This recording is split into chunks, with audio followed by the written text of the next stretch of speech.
حضرت عمر کا مرتبہ اور مقام یہ ہے کہ نبی کریم علیہ السلام نے فرمایا کہ جبریل امین 950 سال میرے عمر کی شان بیان کریں تو عمر کی شان ختم نہیں ہوتی۔ 950 سال اگر حضرت جبریل بھی بیان کریں۔ جس آدمی کے پیچھے مولا علی نماز پڑھتے ہیں وہ بندہ تجھے قبول کیوں نہیں؟ جس ابو بکر صدیق کے پیچھے وہ نمازیں پڑھتے ہیں تجھے کیوں نہیں قبول؟ جس عمر کے وہ مشیر بنتے ہیں تجھے کیوں نہیں حضرت عمر قبول؟ اور جس عثمان غنی کے بارے میں مولا علی کی یہ رائے ہے کہ امام حسن اور حسین کو تلواریں دے کے حضرت عثمان کے دروازے پر کھڑا کر کے کہا بیٹا یہاں کھڑے رہنا، کوئی دشمن عثمان کے قریب نہ آنے پائے، تو جس عثمان کے حضرت علی محافظ ہیں تجھے وہ عثمان کیوں قبول نہیں؟ یاد رکھو ہم لعنت بھیجتے ہیں فرقہ واریت پر، امت کو تباہ کرتے ہیں وہ لوگ جو فرقہ واریت پیدا کرتے ہیں، لیکن آپ کو بتاؤں جس جماعت سے آپ کا تعلق ہے نا اس جماعت کی امت مسلمہ کو ضرورت ہے۔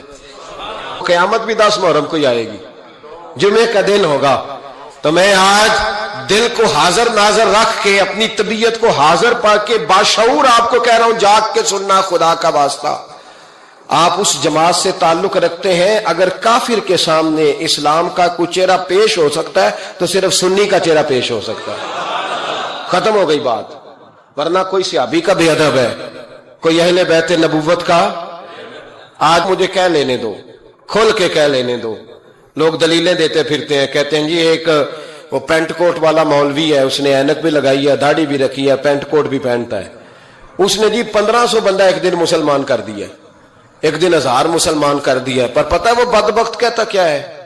وہ کہتا ہے امیر المومنین یزید رضی اللہ تعالیٰ عنہ، میں کیا کروں اس کے 1500 مسلمان کو یا 2000 اس کے کلمہ، اور وہ جی بڑی دلیلیں دیتا ہے، وہ دلیلیں سنبھال کے رکھے، وہ دلیلیں جو جی بڑے لوگ اس کے ساتھ ہوتے ہیں، تو کربلا کے موقع پر زیادہ لوگ یزید کے ساتھ تھے، زیادہ لوگ، ہم کثرت کے قائل نہیں، ہم حق کے قائل ہیں، ہم اب چھوڑ دو بات، دلائل کی طرف آؤ۔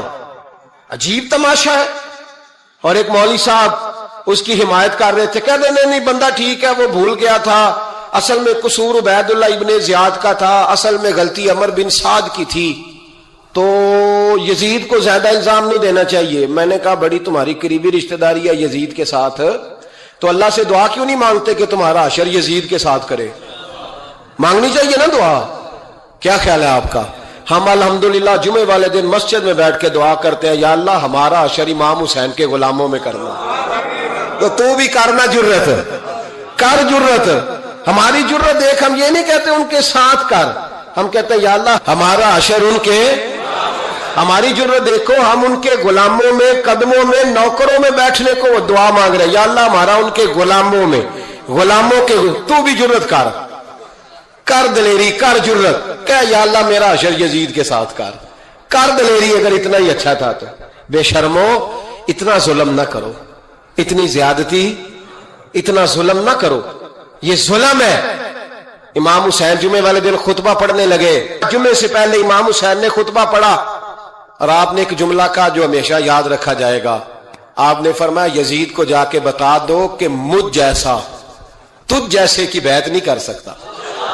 او کیا فکرہ ہے امام علی مقام کا، فرمانے لگے مجھ جیسا تجھ جیسے کی بیعت، اور آپ فرمانے لگے بتاؤ اس وقت پوری دنیا میں کوئی نبی کا نواسہ موجود ہے میرے سوا؟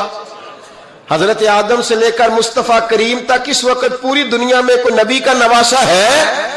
اور فرمایا اگر میں ہی ہوں پوری کائنات میں، لوگ کہتے ہیں فلانا علامہ صاحب کی تبلیغ بڑی ہے، ہم سے بڑا کون ہوگا تبلیغ کی بات کرنے والا، لیکن ڈرو اللہ سے، ڈرو، گمراہ نہ کرو قوم کو۔ یہاں تباہی اتر گئی ہے، کوئی بڑی داڑھی رکھ کے معاذ اللہ تعالیٰ اہل بیت کے بارے میں بکواس کرتا ہے، اور کوئی بالکل داڑھی مڈا کے ننگا سر کر کے ممبروں پہ ناچتا ہے اور صحابہ کے بارے میں بکواس کرتا ہے۔ میرے مصطفیٰ کے پاس اگر ابو بکر آئے ہیں تو وہ بھی شان والے ہیں، اور اگر بی بی عائشہ صدیقہ ان کے بستر پہ رہی ہیں تو وہ بھی شانوں والی ہے۔ مولا علی شیر خدا کے بارے میں جو بات کرے پکا بے ایمان ہے۔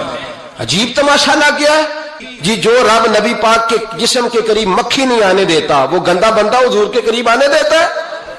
عجیب تماشا ہے، امت کو تباہ کر رہے ہو، کافر کو موقع دے رہے ہو یہ کہنے کا کہ تمہارے نبی کے پاس بیٹھنے والے ٹھیک نہیں تھے۔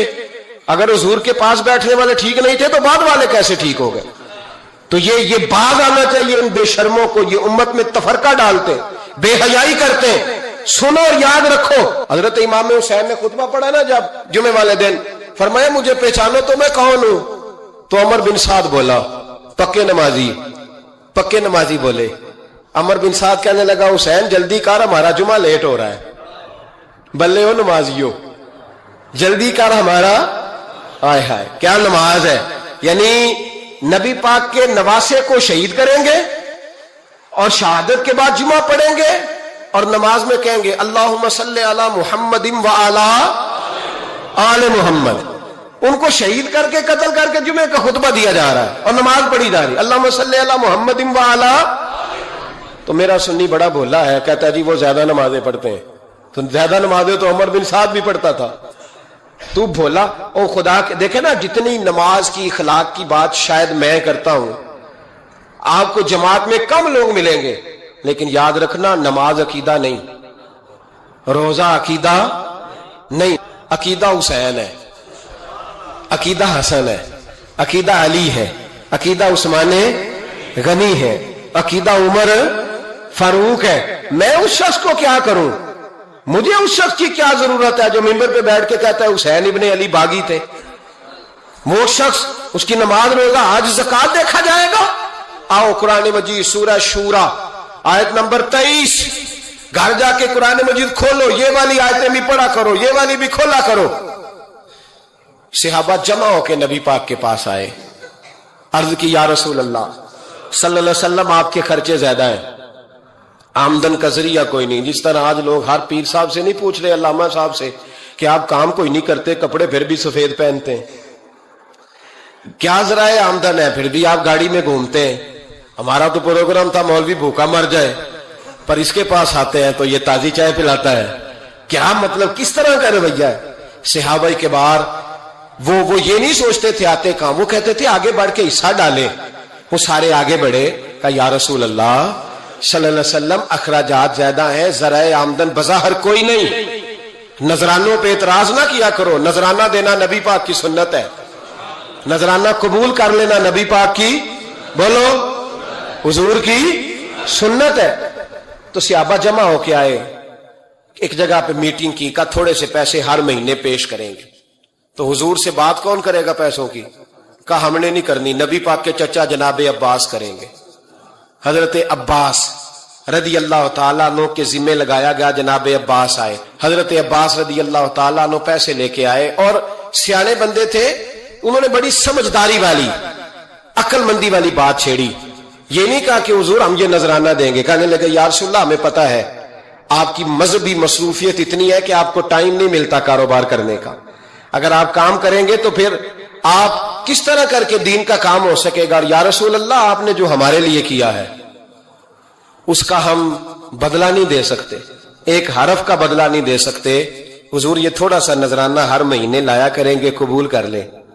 نبی پاک کے سامنے رکھا ہی تھا کہ اللہ کا قرآن بول پڑا، کا کل لا اسألکم علیہ اجرا، محبوب ان سے فرما دو کہ میں نے تمہارے لیے بڑی تکلیف سہی ہے، پر میں تم سے کوئی اجر نہیں مانگتا، تم سے کوئی اجر نہیں مانگتا، ہاں اگر تم نے کچھ کرنا ہے الا المودۃ فی القربى، تو میرے قریبیوں سے پیار کرتے رہنا، میری ختیجہ سے پیار کرنا، میری عائشہ کا ادب کرنا، میرے قریبیوں کا احترام کرنا۔ یا رسول اللہ ازواج تو گھر میں ہے ہی، قریبی کوئی اور بھی خاص ہے جس کا ادب کرنا ہے؟ تو نبی پاک نے فرمایا ہاں علی، فاطمہ، علی اور فاطمہ کی اولاد، فرمایا ان کا ادب کرتے رہنا، اس کا مطلب یہ ہوگا کہ تم نے میرے ساتھ بڑا ہی اچھا سلوک کیا ہے۔ کہا ان کا ادب کرنا، جناب علی، سیدہ فاطمہ، اور دونوں کی ان کا ادب کرنا فرائض دین، اہل بیت کا ادب کرنا فرائض۔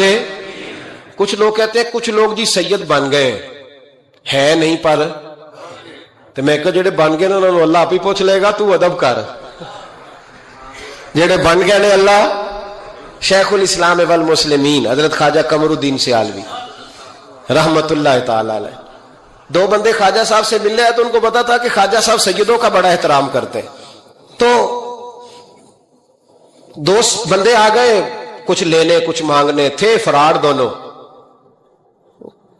تانگے سے اترے تو سیال شریف کے رستے میں درمیان میں پروگرام بنایا کہ سنا ہے خواجہ صاحب سیدوں کا بڑا ادب کرتے ہیں، سید نہ بن جائیں۔ بن بھی جاتے ہیں نا لوگ، سید نہ بن جائیں، ٹھیک ہے جی بن جاؤ، بن گئے سید۔ خواجہ صاحب کو کسی نے اندر جا کے بتایا دو سید آئے ہیں، تو خواجہ صاحب اس طرح دوڑے کہ نہ جوتا نہ سر پہ ٹوپی، دوڑ کے آئے۔ شیخ الاسلام خواجہ صاحب نے ہاتھ چومے، نذرانہ دیا، 2-3 تھیلے بھر کے دیے لنگر کے۔ جب وہ جانے لگے نا تو خواجہ صاحب ان کے ساتھ باہر تک آئے، جہاں انہوں نے سید ہونے کا پروگرام بنایا تھا وہاں تک ساتھ آئے، ان کو روانہ کیا۔ تو ان میں سے ایک بندہ خود ہی بول پڑا، کہنے لگا حضور یہاں لوگ دروازے تک چھوڑنے آتے ہیں یا گاڑی تک؟ نہ دروازہ نہ گاڑی، آپ درمیان میں رخصت کرنے آئے، سمجھ نہیں آئی۔ تو خواجہ صاحب فرمانے لگے تم یہیں سید بنے تھے، یہاں تک ادب کرنا ضروری تھا، یہاں تم سید بنے تھے، یہاں تک ادب کرنا، پیچھے تم سید نہیں ہو تو میں کیسے ادب کروں؟ جہاں تک تم سید ہو وہاں تک ادب کرنا۔ اور میرے اعلیٰ حضرت نے عقیدہ دیا، کہنے لگے تیری نسل پاک میں ہے بچہ بچہ نور، تیری نسل پاک میں ہے بچہ بچہ نور کا، تو ہے عین نور تیرا سب گھرانہ نور کا۔ تو میاں صاحب نے اس کی وضاحت بھی کی، میاں صاحب سے کہا حضور ادب کرتا کون ہے؟ سارے تو ادب کرتے نہیں۔ تو میں دور نہیں نہ جاتا، پرانے محدثین نہیں پوچھتا، یہ کشمیر میں میاں محمد بخش صاحب سے پوچھ لیتے ہیں حضور ادب کرتا کون ہے؟ تو میاں صاحب فرمانے لگے اصلا نال جے نیکی کریے، کنہ نال؟ اصلا نال جے نیکی کریے تے وہ نسلہ تاک نہیں پھول دے، ہاں بے اصلا نال نیکی کریے تے پھول کنڈیاں نال تول دے۔ بے اصلا فرمانے لگے جو اصل ہوگا نا اخلاق کا، کردار کا، خاندان کا اصل، وہ ہمیشہ مصطفیٰ کے صحابہ کا بھی احترام کرے گا اور اہل بیت نبوت کا بھی ان کا ادب کرے۔ سنیں نبی پاک نے کیا فرمایا، ترمذی میں حدیث ہے، نبی پاک نے خطبہ حجت الوداع دیا۔ لوگ ہمیں کہتے ہیں نماز روزہ حج زکوٰۃ اس سے آگے نہ جاؤ، حضور نے خطبہ دیا، فرمایا میں تمہیں 2 چیزیں دے کے جا رہا ہوں، اگر تھام کے رکھو گے تو گمراہی تمہارے پاس نہیں آئے گی۔ یا رسول اللہ کون کون سی؟ فرمانے لگے ایک میں تمہیں قرآن دے کے جا رہا ہوں، دوسرا اپنا خاندان دے کے جا رہا ہوں، ان کو تھام کے رکھنا، گمراہی کبھی تمہارے پاس، ان کو تھام۔ سنو حضرت اسامہ بن زید رضی اللہ تعالیٰ عنہ، حضرت اسامہ آپ فرماتے ہیں مجھے نبی پاک سے کوئی کام تھا، یہ بھی ترمذی کی حدیث ہے، کہتے ہیں میں حضور سے ملنے گیا تو میں نے نا حضور سے بات چھیڑی، نبی پاک سے میں نے ذکر چھیڑا۔ جب وہ بات میں نے کرنی شروع کی نا تو حضور نے چادر اوڑی ہوئی تھی، بکل جس کو مارتے ہیں، کہتے ہیں چادر اوڑی ہوئی تھی، تو نبی پاک کی نا چادر میں 2 چیزیں حرکت کر رہی۔ تو جناب اسامہ بن زید رضی اللہ تعالیٰ عنہ فرماتے ہیں بات کرتے کرتے میری توجہ جب ادھر گئی تو میں اصل بات ہی بھول گیا، میں کہنا کچھ چاہ رہا تھا، میری زبان سے کچھ نکل رہا تھا، کیونکہ جب توجہ بٹ جاتی ہے نا، اس لیے توجہ بٹ جائے تو پھر لفظوں کا حسن برقرار نہیں رہتا۔ تو جناب اسامہ بن زید کہتے ہیں میں کہنا کچھ چاہ رہا تھا، میرے منہ سے نکلتا کچھ اور تھا، تو سرکار سمجھ گئے، تو حضور صلی اللہ علیہ وسلم مسکرا کے کہنے لگے بھول گئے ہو نا بات؟ تو میں نے کہا حضور بھول گیا ہوں۔ تو کہتے ہیں میں بھی ان سے کب سے کہہ رہا ہوں کہ باز آ جاؤ، لیکن یہ نہیں آ رہے۔ کہتے ہیں میں اور پریشان ہوا کہ یہ کن سے حضور کہہ رہے ہیں۔ تو نبی پاک نے چادر مبارک کو کھولا، ایک بغل سے امام حسن نکلے، دوسرے سے امام حسین نکلے۔ یہاں بھی ملا پریشان ہے، بڑی ٹینشن میں ہے، کہتا ہے جی ہر نانا ہی اپنے نواسوں سے پیار کرتا ہے۔ تو میں نے کہا بے وقوف، یہ عام نانا نہیں، یہ وہ والے نانا ہے جن کے بارے میں اللہ کہتے ہیں وما ینطق عن الہویٰ ان ہوا الا وحی یوحیٰ، فرمایا میرے محبوب اتنی دیر تک بولتے نہیں جب تک میں حکم نہیں کر دیتا۔ تو امام حسن اور حسین کا پیار بھی اللہ کا حکم تھا، اس لیے ہو رہا تھا۔ فرماتے ہیں جب نبی پاک کی بغلوں سے وہ دونوں نکلے نا تو میں نے حضور کی آنکھوں میں چمک دیکھی، نور دیکھا، اور جیسے بندہ کسی سے پیار کرتا ہے تو چہرہ بھی بتا نہیں رہا ہوتا، آج کل کی زبان میں کہتے ہیں باڈی لینگویج، اس کی باڈی لینگویج بھی بتاتی ہے کہ یہ جو بات کر رہا ہے نا یہ طاری ہے. تو محبوب فرمانے لگے اسامہ یہ دونوں میرے بیٹے ہیں, یہ دونوں میرے بیٹے ہیں کیونکہ میری بیٹی کے بیٹے ہیں. اور فرمایا اسامہ میں ان سے بڑا پیار کرتا ہوں. کاش امت ان لفظوں کو سمجھ جائے. حضور نے فرمایا میں ان سے بڑا پیار کرتا ہوں, میں بڑا پیار کرتا ہوں, اور میں نے رب سے دعا کی ہے یا اللہ جو ان سے پیار کرے تو اس سے پیار کر دو. میں نے یہ دعا کی ہے اے اللہ جو ان سے پیار کرے تو اس سے بھی پیار کرنا. حضرت امام حسنین پہلی بات یہ ہے کہ ان کا پیار ایمان کا حصہ ہے, ان کا پیار ایمان کا حصہ ہے. ان سے جو پیار نہ کرے گا وہ صاحب ایمان. یہ محبتیں آئی ہی ادھر سے. ہمیں حضرت عمر نے تو سکھایا ہے حسنین کا اکرام کیسے کرنا ہے, حضرت ابو ہریرہ نے تو سکھایا ہے, انہوں نے تو ہمیں سکھایا ہے. کچھ لوگ نا بڑا مکروہ دھندا کرتے ہیں, وہ اپنی تقریر چمکانے کے لیے مشاجرات بیان کرتے ہیں. میں آج بتاؤں گا حضور کے صحابہ کی شان کیا ہو. بھئی آپ کیا بتائیں گے, وہ تو اللہ نے بتا دی ہے قرآن میں, وہ تو احادیث میں آ گئی. میں بتاؤں گا اہل بیت کی عظمت کیا ہو. بھئی آپ کو یہ انوکھی چیز بتائیں گے, وہ تو سارا کچھ قرآن مجید نے بیان کر دیا, احادیث مبارکہ میں موجود ہے.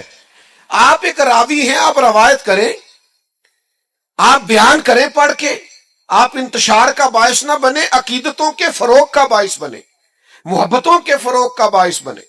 یہ سارا کچھ سکھایا ہی صحابہ نے.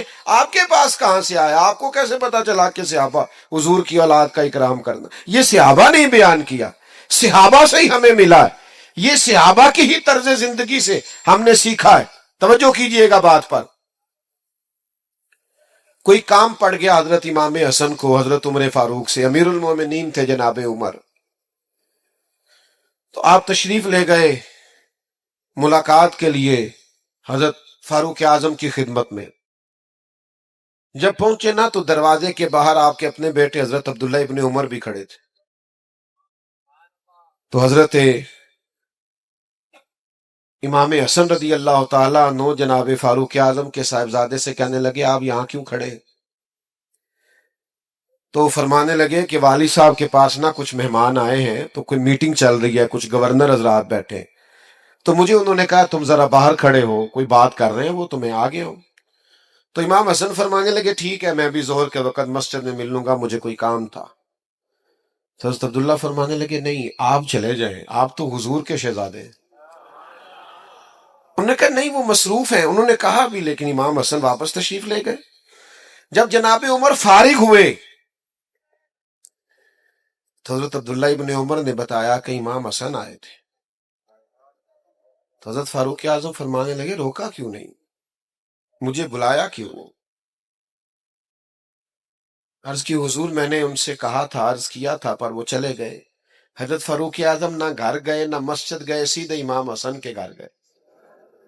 دروازے پہ دستک دی, سیدنا امام حسن تشریف لائے. شہزادے آپ آئے تھے تو ملے بغیر آ گئے. کہا آپ مصروف تھے, میں نے کہا مسجد میں مل لوں گا. تو جناب عمر جذباتی ہو گئے, کہا آپ کو ملنا چاہیے, حضور آپ کے شہزادے بھی باہر کھڑے تھے. فرمایا میرا اور آپ کے, میرے بیٹے کا اور آپ کا کیا مقابلہ؟ کیا اس کی ماں کا نام فاطمہ ہے؟ کیا اس کی نانی کا نام ختیجہ ہے؟ کیا اس کے نانا کا نام محمد عربی ہے؟ ہمیں سکھایا ہی صحابہ نے, تم کہاں سے لے آئے ہو بات, ان کا اختلاف تھا. قربان جائیں. پھر حضرت عمر اور جذباتی ہوئے, سر سے امامہ اتار لیا, کہنے لگے شہزادے عمر کے سر پر یہ جو عزت کے بال ہیں یہ آپ کے نانا کے اگائے ہوئے. تو جب تک صحابہ کے دروازے پہ حاضری نہیں دو گے اہل بیت کی محبت کا پتہ کیسے چلے گا, ادب کا پتہ کیسے چلے گا, ان کی محبتوں کا پتہ کیسے چلے گا؟ علامہ اسماعیل حقی رحمت اللہ علیہ نے ایک بات لکھی, فرماتے ایک دن حضور علیہ السلام تشریف فرما تھے, تو جس کمرے میں حضور جلوہ فراز تھے نا وہاں جگہ کچھ کم تھی, اور صحابہ بالکل حضور کے مقدس قدموں میں آ کے بیٹھے ہوئے تھے, اور باہر بھی جہاں تک جگہ تھی کونوں میں دیواروں سے لگ لگ کے صحابہ بیٹھے تھے. اچانک ایسا ہوا کہ مولا علی شیر خدا تشریف لے آئے. ہر صحابی چاہ رہا تھا میں اٹھ کے مولا کائنات کو جگا دوں, کیونکہ سب جانتے تھے علی کی محبت ایمان ہے، ان کا بغض نفاق ہے. ہر ایک چاہ رہا تھا میں اٹھوں، اپنی جگہ چھوڑوں، گنجائش بناؤں اور شیر خدا کو بٹھا دوں، قربان جائیے. سارے ہی چاہ رہے تھے، پر پتہ ہے سب سے پہلے کون اٹھے؟ جو نبیوں کے بعد سب سے بڑا درجہ رکھتے ہیں. افضل البشر بعد الانبیاء بالتحقیق حضرت ابو بکر صدیق. جناب صدیق اکبر سب سے پہلے اٹھے، اپنی جگہ خالی کی، مولا علی کا بازو تھاما، اپنی جگہ پہ بٹھایا. اب صحابہ کا مجمع ہے، حضور جلوہ فراز ہیں، کوئی تبصرہ کر ہی نہیں سکتا. حضور خود ہی بولے، فرمایا دیکھا تم نے میرے ابو بکر نے کیا کیا؟ دیکھا تم نے یا رسول اللہ؟ دیکھا. حضور فرمانے لگے کوئی عزت والا ہی کسی کی عزت کو پہچانا کرتا، صاحب عزت ہی کسی کو عزت دیتا. عزیزو، یہ تو ہمیں ان لوگوں نے سکھایا ہے. اس لیے وہ بعض لوگ ایسے ہیں کہ ان پر اب غصہ نہیں آتا، اب تو ترس آتا ہے کہ یار تم کیا دھندا کر رہے ہو تقریر چمکانے کے لیے. ان لوگوں کے مابین تم اختلاف بیان کرتے ہو جن کے بارے میں قرآن نے کہہ دیا اشداء علی الکفار رحماء بینہم، یہ کافروں پہ سخت ہیں، آپس میں تو بڑے رحم دل ہیں. تو جن کو قرآن مجید کہہ رہے رحم دل ہیں، نس آ گئی. تم مزید کوئی نیا عنوان کیا بیان کرتے ہو؟ تو بھائیو، ایک تو یہ کہ ان سے احترام کریں، اور دوسرا یہ کہ سمجھیں ان کی محبت اور عقیدت ہمیں کس نے سکھائی. تیسری بات، بہت مشکل نہیں ہے فلسفہ کربلا سمجھنا، کیونکہ لوگ پیغام امام حسین پر عمل نہیں کرنا چاہتے، اس لیے کہتے ہیں بڑا مشکل ہے، بڑا مشکل ہے. وہ ہمارے بعض صوفی ایسے ہیں درویش، کہتے معرفت نو سمجھنا سارے دے بس دی گل نہیں، تاکہ کوئی بندہ اس پینڈے پوے ہی نہ. وہ اللہ کے بندے، یہ معرفت کیا ہے؟ سادہ سا اخلاق ہنسنا ہے، باطن کو سنوارنا ہے، اخلاص پیدا کرنا ہے، عاجزی پیدا کرنا، یہی ہے سارا. آپ کیا سکھانا چاہتے ہیں؟ مثلا صرف آپ بھگا رہے ہیں لوگوں کو، اور انوکھے انوکھے لوگ، یعنی بعض اوقات نا ہنسی آتی ہے. بیچارہ ایک دن بھی کسی ادارے میں نہیں گیا، کسی استاد کے پاس نہیں بیٹھا، کچھ پتہ نہیں، اور وہ کیا کہہ رہا ہے، کہنا مولویوں نو کی پتا معرفت کی ہوندی. میں کہا جیڑی تیرے کو لے ودا واقعی کسی نہیں پتا. بانج علموں جو کرے فقیری او کافر مرے دیوانہ ہو. وہ جو تو کہہ رہا ہے نا واقعی ودا نہیں پتا، تو سچ ہے. تو عجیب لوگ ہیں، اور جناب وہ لوگ بڑے حیران ہوتے ہیں کہ بڑی حیرت انگیز بات کر رہا ہے. تو سمجھ لینا ہے، آپ نے غور کرنا ہے کہ واقع کربلا واضح ہے. امام حسین رضی اللہ تعالیٰ عنہ کا مقصد واضح. امام حسین نکلے تھے کہ ظلم نہیں کرنے دیں گے، جبر نہیں کرنے دیں گے، بربریت نہیں کرنے دیں گے، غیر اخلاقی انداز نہیں اختیار کرنے دیں گے. کوئی بادشاہ جبر کے زور پر اگر مسلط ہوگا تو مسلط نہیں ہونے دیں گے. ظلم و جبر و بربریت کے خلاف نکلے امام حسین. اور پھر جن رستوں پہ تھوڑی مشکل آئے نا، گاڑی چلانے والے کا پتہ بھی انہی رستوں پہ چلتا ہے. سیدھی سیدھی تو سارے چلا لیتے ہیں. یہ سپیڈ بریکر زیادہ ہو نا. وہ ایک دفعہ ہم سندھ گئے ہوئے تھے کچھ دنوں کے لیے، مختلف محافل میں 5-6 دن لگ گئے. تو واپسی پہ سکھر پہ موٹر وے سے چڑھ گئے. تو میں نے اپنے گاڑی چلانے والے دوست سے کہا لو اب لاہور تک آسان ہے. تو کہنے لگا حضرت صاحب ہے مشکل جی. میں کہ کیوں؟ کہنے لگا تو نیند آن لگ پی سیدھی سیدھی جو ہوئی. وہ جڑا اچانک چنچی والا سامنے آتا ہے نا، بندہ ذرا جاگتا رہتا ہے. اچانک سپیڈ بریکر آتا ہے تو آنکھیں کھلی رہتی، جس میں شک ہوتا ہے نا کہ انہیں تو اشارہ بھی نہیں لانا، تو بندہ ذرا احتیاط سے چلاتا ہے. لیکن یہ بالکل ہی سیدھی سیدھی ہے، تو اس میں کیا ہوتا ہے، نیند آنے لگتی. لقد خلقنا الانسان فی کبد. اللہ کہتا ہے میں نے انسان کو مشقت میں پیدا کیا. تیری زندگی کا حسن ہی یہ ہے کہ تم مشقت کرے، تو کام کرے. میں نے پہلے بھی اسی مقام پہ کہا تھا، مجھے یاد ہے، پھر کہتا ہوں، جتنا بندہ بڑا ہوتا ہے اس کا دکھ بھی اتنا بڑا ہوتا ہے، اس کا زخم بھی اتنا گہرا ہوتا ہے. آپ کا خیال ہوتا ہے فلاں بڑا پاپولر ہے، بڑا مشہور ہے، بڑا آدمی ہے، یہ تو کبھی آپ اس سے ملے، یہ اس کے پاس بیٹھے، آپ کو پتا چلے کہ جتنا انسان بڑا ہوتا ہے اس کی تکلیفیں بھی اتنی بڑی ہوتی ہیں. اس کے زخم بھی اتنے بڑے ہوتے ہیں، اور زخم پہ زخم کھا کے جی، خون جگر کے گھونٹ پی، آہ نہ کر لبوں کو سی، یہ عشق ہے کوئی دل لگی نہیں۔ یہ مشکل کام ہے، آپ کو اس سے گزرنا ہے اور اس مشقت کو جھیلنا ہے اور یہ جبر سہنا ہے۔ امام علی مقام نکلے ظلم کے خلاف، تو پھر وہ سارے کام انہوں نے سہے، پردیس بھی کاٹا، بچوں کی بھوک بھی دیکھی۔ 4 چیزیں امام حسین نے ہمیں سکھائی ہیں کربلا میں، ویسے تو بڑا کچھ سکھایا ہے آج کی بزم کے لیے۔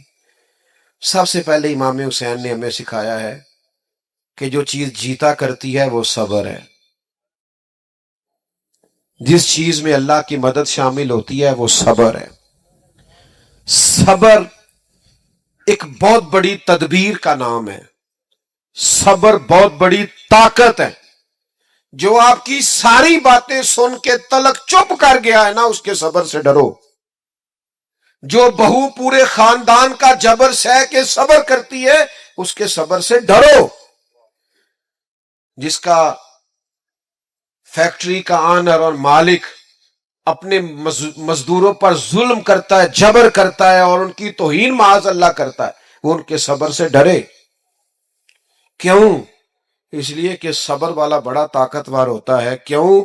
کہ ان اللہ مع الصابرین، صبر کرنے والوں کے ساتھ اللہ۔ میدان کربلا میں کیا جنگ تھی؟ ہزاروں کے لشکر سے 72 لوگوں نے لڑنا تھا۔